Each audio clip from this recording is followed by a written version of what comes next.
The Wonderful World of Darklords. Report 38. DunBroch. I cannot describe the relief of traveling from the Boiling Isles to DunBroch, a land of breathtaking vistas and blessedly cool temperatures, where the only creatures that wanted to eat me were the wildlife.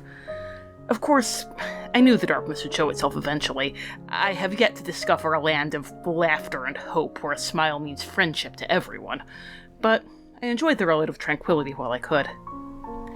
True to form, the blight within DunBroch revealed itself before long. Although the land is stunning in its untamed beauty, there are other untamed aspects of it that are far less benign. The clans of DunBroch are as wild as the landscape. Some say their destiny is tied to the land, as much a part of them as they are of it. I believe, however, that their destiny is bound not to the land, but to the man who left his mark upon it.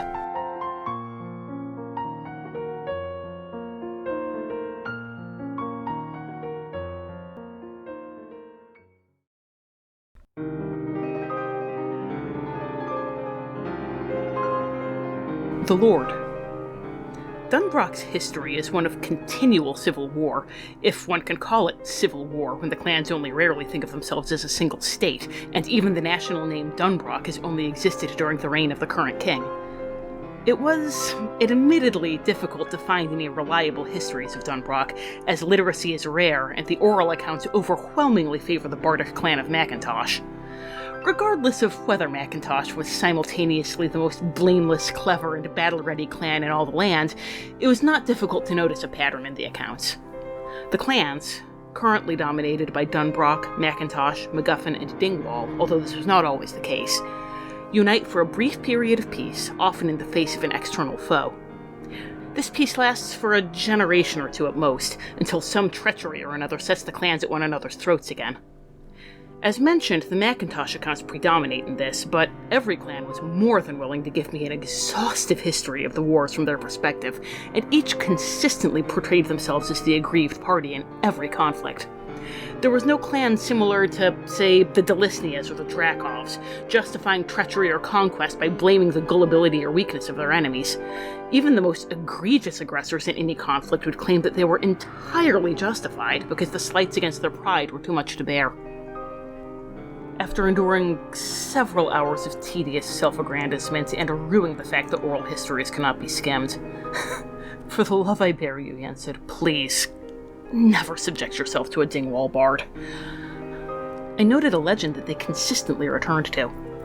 Long ago, exactly when is lost to history, a king chose to divide his kingdom among his 4 sons rather than allowing the eldest to inherit.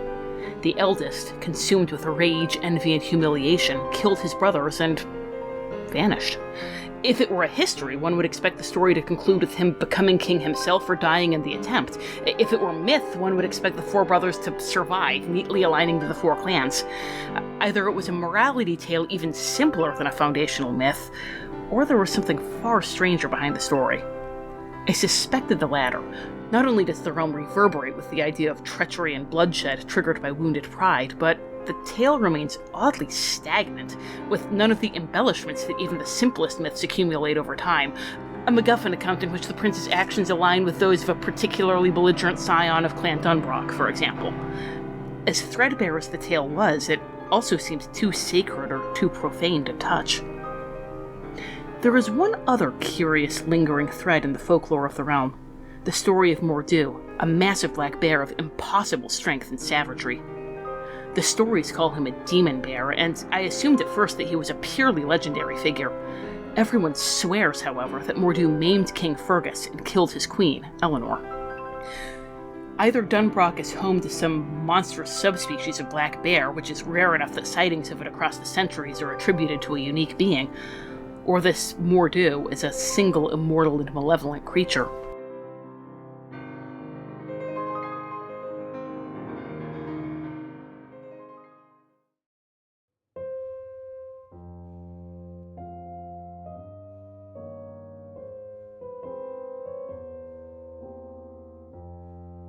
The land. The current king of DunBroch is Fergus, whose clan gives the land its name, for the moment at least. A consummate warrior, Fergus is the only known person to have survived an attack by Mor'du, and was somehow also able to unite the four clans against an invading army. His strength and leadership were so formidable that the clans agreed to make him their monarch. Of course, it helped matters that his only child was a daughter, while clans Macintosh, MacGuffin, and Dingwall had sons. It was understood that when Merida came of age, her marriage to the son of another clan would put him next in line for the throne. This was not to be, for Merida humiliated the other clans by rejecting all of them. Her mother, Queen Eleanor, an adept negotiator, tried to smooth things over, but was devoured that very night by Mor'du. Fergus has given himself obsessively to hunting for the demon bear, and has promised Merida's hand to the son of whichever clan brings him its head. What could have been a nationwide, coordinated hunt for the monster is now a scattershot affair, as the clans continually sabotage one another in their efforts to be the victor. Merida's wedding was meant to secure another generation of tentative peace.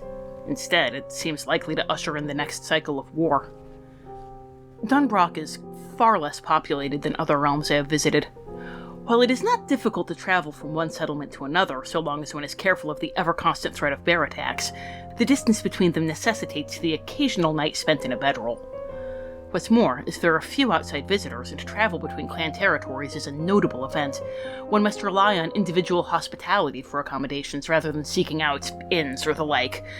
In my case, this was not difficult. When I explained to the clan leaders that I was a traveling scholar who sought to spread the tales of their exploits to other lands, I found myself spending the night in the guest rooms of castles Macintosh, MacGuffin, Dingwall, and DunBroch themselves, for the price of enduring their tales of those exploits. Castle DunBroch was a particularly interesting experience, for while Fergus has yet to capture Mor'du, his castle was so laden with bear heads, bearskin rugs, and blankets, and trinkets of bear bone that I found it difficult to believe that there were any other bears left in the realm. Although, having been treed several times as I traversed the forest, I can personally attest that there are several, and that they are far more aggressive than normal. Castle DunBroch was also the only place where I did not receive the personal attention of the clan head. Fergus was too busy planning his next bear hunt for entertaining, which is evidently the norm for him. Between my nights in the wilderness and in Castle DunBroch, I made an unsettling discovery. I awoke one morning after camping to find bare footprints in the earth around me. My first alarming thought was that someone had crept up on me as I slept. However, when I rose, I found that my own feet were muddy. Placing my feet into the prints confirmed it. They were mine. I had assumed that my sleepwalking episodes were limited to Gravity Falls, but it seems that they have continued. What's more, judging by a conversation I had with Princess Merida in Castle DunBroch, I may have picked up other odd nocturnal habits. Merida brightly informed me one morning that she had heard me in the guest room talking to me but I hadn't spoken to anyone in my room. I suppose I must have been dreaming of my father and talking in my sleep? I wish I had remembered that dream upon waking. The dreams I remembered instead, they were far less pleasant. Is there any way to tell whether Bill Cipher left a lingering influence on me? I do not relish the thought of awakening to another burst of lunatic scribbling in my journal. Or to worse.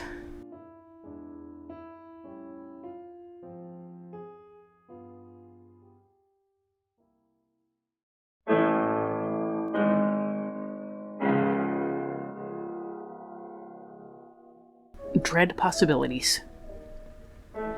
Much like with Wyvern, I was perplexed by the lack of a consistent through-line in DunBroch.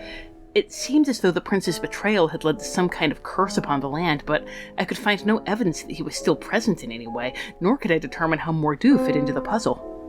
What was the connection between wounded pride and enormous hostile bears? The bards had spoken of a circle of standing stones at the heart of the realm. Perhaps I could find some answers there. When I reached the stones, I immediately felt the hairs rise on the back of my neck.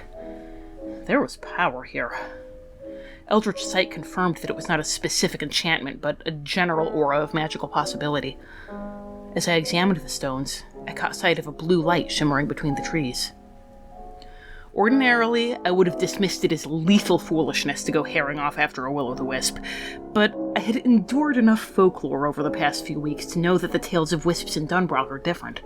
They see the wisps as agents of fate, neither benevolent nor baleful. I was still cautious when following it. After all, I've heard tales of generous fae who grant wishes to deserving children, but that hardly makes them true. But follow it I did. The wisp led me to a cottage in the middle of the forest. The people of DunBroch would say it had led me to my fate. Now to see whether that fate was encountering some monster that would obliterate me as the wisp drank my life force. I knocked at the door and was greeted by a tiny old woman and an abundance of carved wooden bears.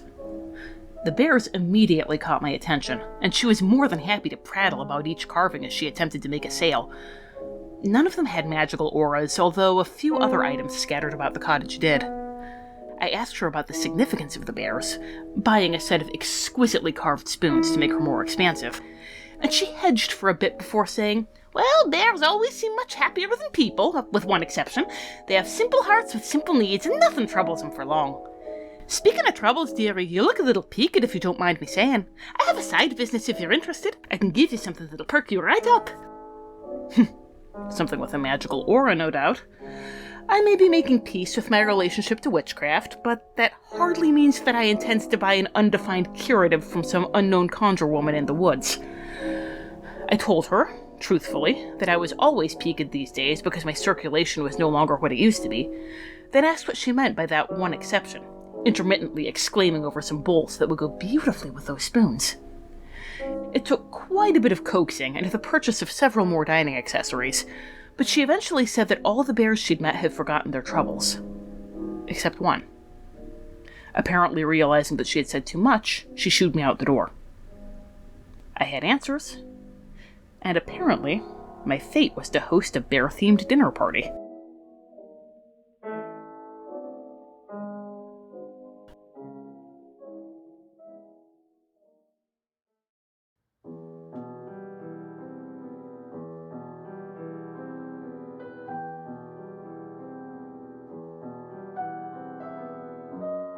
Parting thoughts. Obviously, the witch's side business would have involved turning me into a bear, yes? And the bear who failed to forget his troubles was Mor'du? If the prince from the stories had turned into a bear, that would explain why he vanished. Perhaps becoming the immortal demon bear that plagues the kingdom, or perhaps becoming the progenitor of some intelligent and malicious supernatural bear species. Whatever the exact nature of the curse, the prince's treachery is a lingering blight on the hearts of DunBroch's people, even as Mor'du is a lingering blight on the forest. Although there were difficulties, DunBroch felt like nothing short of a holiday compared to several of the lands I have surveyed recently. Casting Fly makes even the most vicious bear less of a threat. I doubt I will be able to say the same of the next domain on my itinerary. Although I have had ample exposure to the undead of late, not all undead are the same, and there are unsettling stories about these cauldron-born.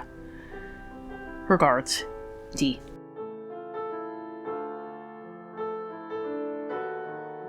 Though his power resides in the realm of dreams, Mill Cypher's influence does not extend beyond the borders of Gravity Falls.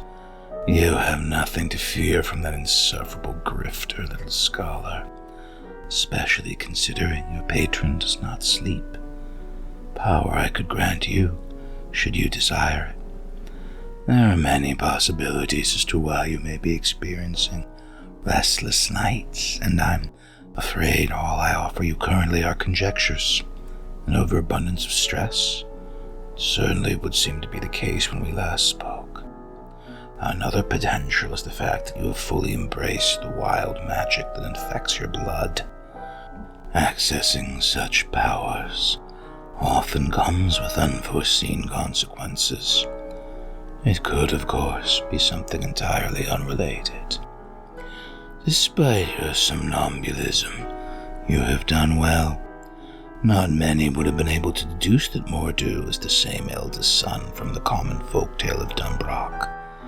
The truth is difficult to uncover in these misty lands, and when oral histories are involved, nearly impossible. And when one must obtain the account from a bard, prolonged torture session with the Titan sounds infinitely preferable. I suspect the old woman you encountered may be one of the Shadow Fae. Her intentions were not malicious, and her belief that bears, with their simplistic lifestyles, free from the burden of human emotion, aligns with the twisted logic of the Shadow Fae. They often gift immortality and unburden mortals from their grief, heartache, disappointments. When they're done, what is left is nothing more than the husk of what they once were.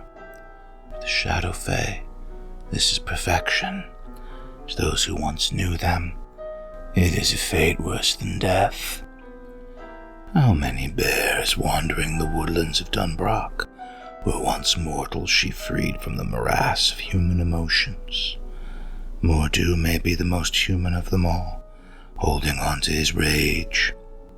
Yet he shall never know peace as the true fate of those trapped within the misty borders.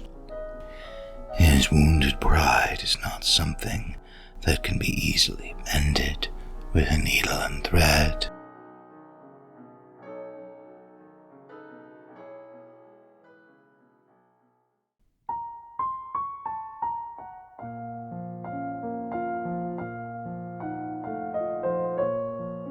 This has been The Wonderful World of Darklords. We have no affiliation with Disney or Wizards of the Coast. All music recordings used in this episode are in the public domain and were obtained through museopen.org. Titles and links are in the show notes. Dialogue for Yensid was written by Azalin Rex himself, who you can follow on Tumblr at DarklordAzalin. The Wonderful World of Darklords logo was designed by Haylight Jones. You can find links to their work in the show notes. If you'd like to support the show, look for us on patreon.com or find our tip jar on Red Circle. Thanks for listening.